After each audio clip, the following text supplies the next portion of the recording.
ಸುಳ್ಯದ ಅರಂತೋಡು ಗ್ರಾಮ ಪಂಚಾಯತ್ ವ್ಯಾಪ್ತಿಯ ಅರ್ತಲೆ ಸಮೀಪದ ಬೆದ್ರುಪ್ಪನೆ ಪ್ರದೇಶದ ತೋಟವೊಂದರಲ್ಲಿ ಸುಮಾರು 1 ವರ್ಷ ಪ್ರಾಯದ ಹೆಣ್ಣು ಮರಿ ಆನೆ ಸಾವನ್ನಪ್ಪಿದ ಘಟನೆ ಸೋಮವಾರ ನಡೆದಿದೆ.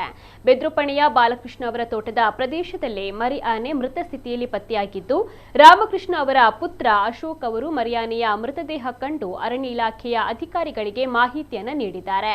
ಭಾನುವಾರ ರಾತ್ರಿ ಬಾಲಕೃಷ್ಣ ಅವರ ತೋಟಕ್ಕೆ 5 ರಿಂದ 6 ಕಾಡಾನೆಗಳ ಹಿಂಡು ದಾಳಿ ಮಾಡಿದೆ. ಈ ಹಿಂಡಿನಲ್ಲಿದ್ದ ಮರಿಯಾನೆ ದೊಡ್ಡ ಆನೆಗಳ ಕಾದಾಟದಲ್ಲಿ ತೀವ್ರವಾಗಿ ಗಾಯಗೊಂಡು ಮೃತಪಟ್ಟ ಸ್ಥಿತಿಯಲ್ಲಿ ಪತ್ತೆಯಾಗಿದೆ.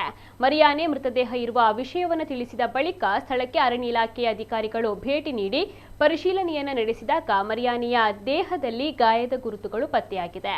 ದೊಡ್ಡ ಆನೆಗಳ ಕಾದಾಟದಿಂದ ಮರಿಯಾನೆ ಗಂಭೀರವಾಗಿ ಗಾಯಗೊಂಡು ಮೃತಪಟ್ಟಿದೆ. ಸುಳ್ಯ ವಲಯ ಅರಣ್ಯ ಅಧಿಕಾರಿ ಎನ್ ಮಂಜುನಾಥ್ ಅವರ ನೇತೃತ್ವದ ಅರಣ್ಯ ಇಲಾಖೆ ಅಧಿಕಾರಿಗಳ ತಂಡ ಸ್ಥಳಕ್ಕೆ ಭೇಟಿ ನೀಡಿ ಪರಿಶೀಲನೆಯನ್ನು ನಡೆಸಿದರು. ಶವ ಪರೀಕ್ಷೆಯ ಬಳಿಕ ಆನೆ ಮರಿಯನ್ನ ದಫನ ಮಾಡಲಾಯಿತು.